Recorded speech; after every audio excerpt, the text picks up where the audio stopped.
Hello friends, I welcome all of you to the online class of Online School Forum. Now you are going through a different situation. You cannot go to school, you have to read from home. So we have taken a venture to reach to you through online classes. যাই হোক, আমরা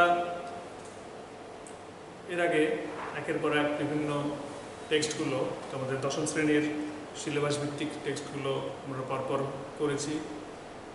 আমরা সে পাঠ্যসূচির অন্তর্ভুক্ত বিষয়গুলো টেক্সটগুলো পড়ে সেখান থেকে বিভিন্ন প্রশ্ন উত্তর সমাধান করার চেষ্টা করেছি এবং সেগুলো নিশ্চয়ই তোমরা বাড়িতে আন্তরিকতার সঙ্গে করছো। আমরা সময় নষ্ট না করে আজকের ক্লাসে প্রবেশ করব। আজকে তোমাদের যে টপিকটা নিয়ে আলোচনা করব এটা একটা কবিতা।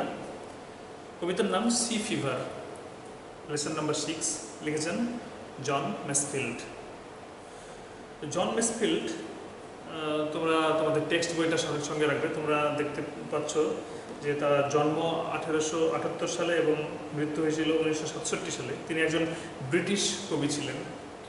তিনি খুব অল্প বয়সে তার বাবা মাকে হারিয়েছিলেন এবং কর্মজগতে প্রবেশ করতে হয়েছিল। তিনি প্রথমে সমুদ্রে নাবিকদের সঙ্গে ব্যবসা শুরু করেন, কিন্তু তার মধ্যে তো একটা কবি সত্তা ছিল, লুকিয়েছিল। ব্যবসায়িক সত্তার উপরেও তার কবি সত্তা ডমিনেট করেছিল। তাই পরবর্তীকালে তিনি ব্যবসা ছেড়ে দিয়ে কবিতা লেখায় মনোনিবেশ করেন। তিনার লেখা অন্যতম একটা কবিতার সংকলন সল্ট ওয়াটার ব্যালাডস। সেই সল্ট ওয়াটার ব্যালাডস থেকেই তোমাদের জন্য আজকে পাঠ্যসূচির সি ফিভার এই কবিতাটি নেওয়া হয়েছে। তো তোমরা যেমনটা দেখতে পাচ্ছ, কবিতার নাম C fever.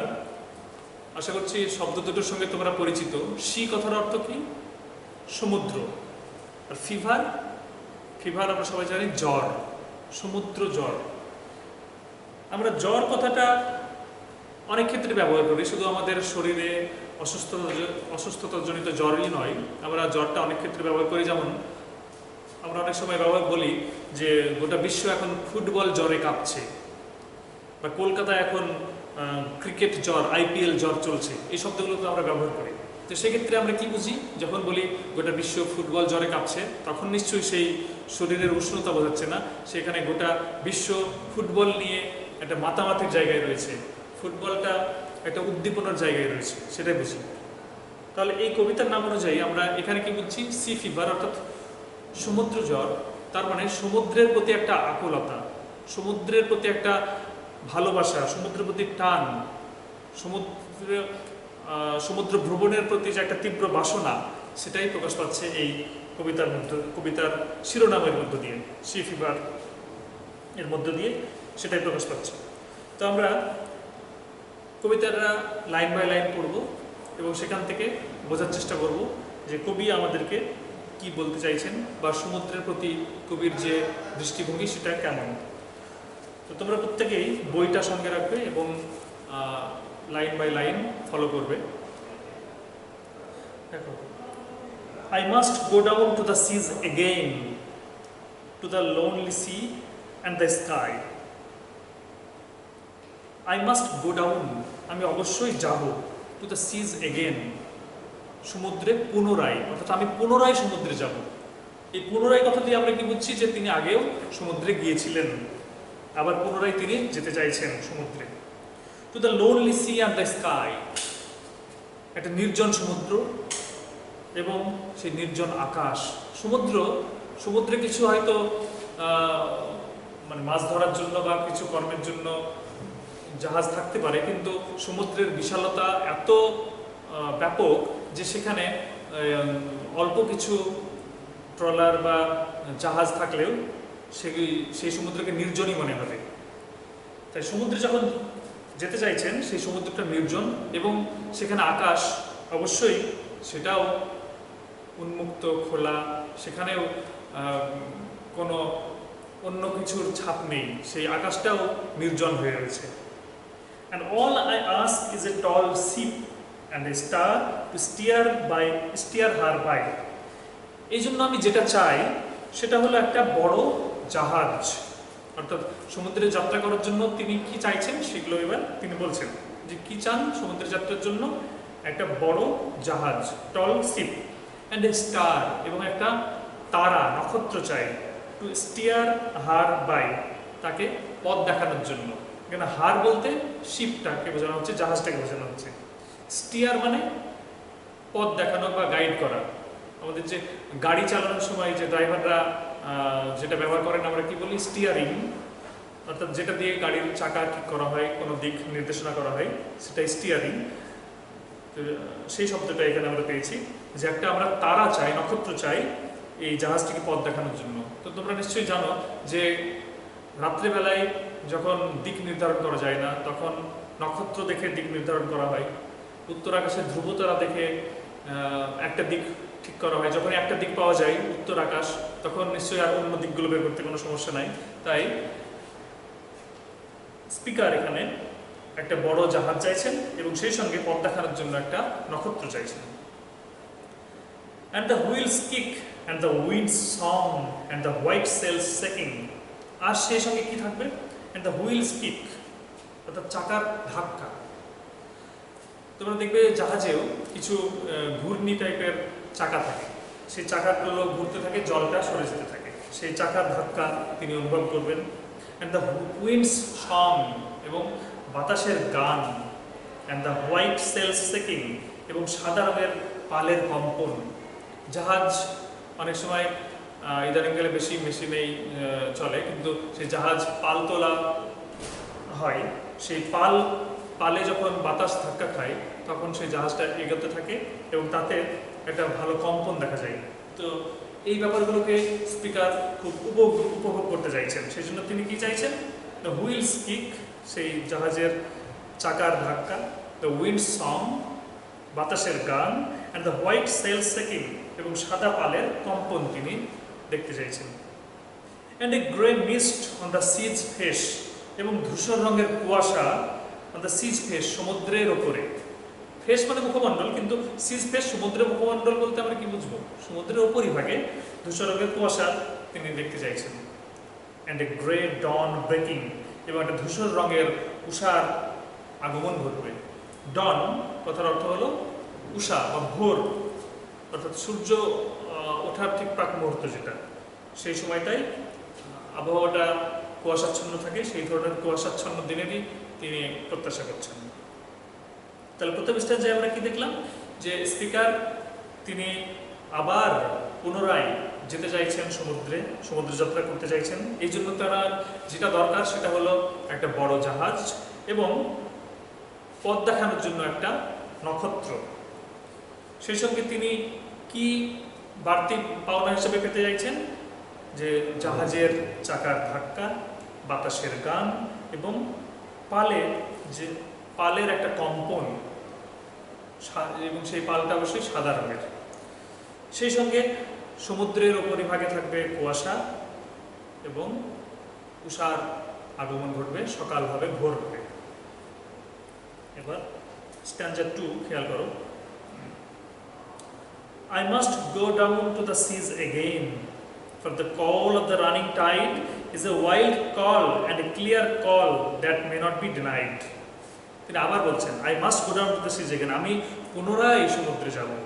For the call of the running tide, কারণ এই যে চলন্ত ঢেউয়ের ডাক, ডাক of the running tide, চলন্ত, টাইড ঢেউ, কারণ এই যে চলন্ত ঢেউয়ের ডাক is a wild call, এটা একটা পাগলের মতো ডাক, and a clear call, এবং একটা পরিষ্কার ডাক, that may not be denied, যেটাকে কখনো প্রত্যাখ্যান করা যাবে না, অস্বীকার করা যাবে না, এড়ানো যাবে না। অর্থাৎ আমাকে এই সমুদ্র এমনভাবে ডাকছে যে ডাকটাকে আমি কখনো অস্বীকার করতে পারি না। তোমরা ভেবে দেখো, যখন তোমাদের বন্ধুরা তোমাদেরকে বিকালবেলায় খেলার জন্য ডাকতে থাকে, তোমরা সেই ডাকটাকে অস্বীকার করতে পারো না। সেই ডাকটা তখন তোমাদের কাছে শুধু একটা ডাক থাকে না, একটা মানে পাগলের মতো একটা ফিলিংস আসে সেখানে, যে তোমার খেলার জন্য ডাক পেলেই তোমরা ছুটে যেতে চাও। সেই রকমভাবেই সমুদ্রের ঢেউ যেন কবিকে ডাকছে, তাই এই ডাকটাকেও কবি প্রত্যাখ্যান করতে পারবেন না। And all I ask is a windy day with the white clouds flying. তাই আমি যেটা চাই, ফার্স্ট স্ট্যান্ডায় কিছু চাওয়ার কথা বলা হয়েছে, দ্বিতীয় স্ট্যান্ডাতেও কিছু বলা হচ্ছে। All I ask is a Windy day. তাই আমি যেটা চাই তা হলো একটা উইন্ডি ডে, অর্থাৎ বাতাসপূর্ণ দিন। With the cloud with the white clouds flying, যেখানে সাদা রঙের মেঘেরা ওড়াউড়ি করবে। তাহলে আমি একটা বাতাসপূর্ণ দিন চাইছি, যে বাতাসের প্রভাবে আকাশে সাদা রঙের মেঘেরা উড়াউড়ি করবে, উড়তে থাকবে, সেই ধরনের আমি একটা দিন চাইছি। And the flung spray and the blown spume and the seagulls crying. সেই সঙ্গে আরও কি চাইছি, শুধু মেঘ নয়, আরও চাইছি কি, অ্যান্ড দ্য ফ্লাম স্প্রে, অর্থাৎ ছোট জলের কণা ছিটকে পড়তে থাকবে। যখন একটা জাহাজ চলতে থাকবে সমুদ্রের উপর দিয়ে, সেখানে কিছু ছোট ছোট বিন্দু বিন্দু জলের কণা ছিটকে পড়বে। যেমনভাবে জল স্প্রে করলে যেমনভাবে ছোট ছোট বিন্দু ছিটকে পড়ে, সেই রকমভাবে। অ্যান্ড দ্য ব্লোন স্পিউম, এবং সমুদ্রে জাহাজ চলার ফলে একটা ফেনা তৈরি হবে, সেই ফেনাও যেন হাওয়ায় উঠতে থাকবে। ব্লোন স্পিউম, স্পিউম অর্থাৎ ফোম, সমুদ্রের ফেনাও উঠতে থাকবে। And the sea girls crying, এবং সেই সঙ্গে শঙ্খচিলের ডাক থাকবে। সি গার্ল অর্থাৎ শঙ্খচিল, একটা সামুদ্রিক পাখি, সেই পাখিরও ডাক থাকবে। তাহলে সমুদ্রে কিছু এখানে সাউন্ড পেলাম, এবং সমুদ্রে আর কি কি চাইছেন সেটা বোঝা গেল যে সমুদ্রের যাত্রার সঙ্গে সঙ্গে তিনি চাইছেন যে আকাশে মেঘের আনাগোনা থাকবে, সেখানে জল ছিটকে পড়বে, সমুদ্রের ফেনাগুলো হাওয়ায় উঠতে থাকবে, এবং সেই সঙ্গে শঙ্খচিলের ডাক থাকবে, শঙ্খচিলের চিৎকার থাকবে। থার্ড স্ট্যান্ডা খেয়াল হল, I must go down to the seas again, to the vagrant gypsy life. আমি পুনরায় সেই সমুদ্র যাত্রায় যেতে চাই। আবার এক কথা বলছেন, to the vagrant gypsy life, সেই ভবঘুরে যাযাবরের জীবনে। To the girl's way and the whale's way, where the wind is like a whetted knife.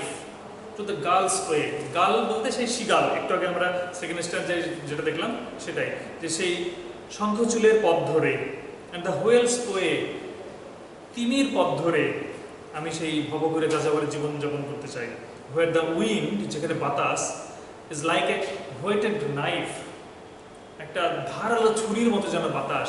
অর্থাৎ শীতপ্রধান দেশে, এমনি আমরা গ্রীষ্মপ্রধান দেশ হয়েও শীতকালে আমরা যখন দেখি যে বাতাস লাগে, খুব প্রচণ্ড ঠান্ডা লাগে, বা একটা বদ্ধ বাস, যদি আমরা রানিং কোনো বাসে চাপি, সেই বাসের জানালা তোলা থাকলেও যদি সেই জানালায় কোনো একটা ছিদ্র থাকে, সেই ছিদ্র দিয়ে যেমন খুব ঠান্ডা বাতাস আসতে থাকে এবং শরীরে লাগলে মনে হয় যেন এটা ছুরিতে কাটছে, সেই রকম ঠান্ডাটা বোঝানোর জন্য তিনি এই শব্দটা ব্যবহার করলেন যে হোয়েটেড নাইফ।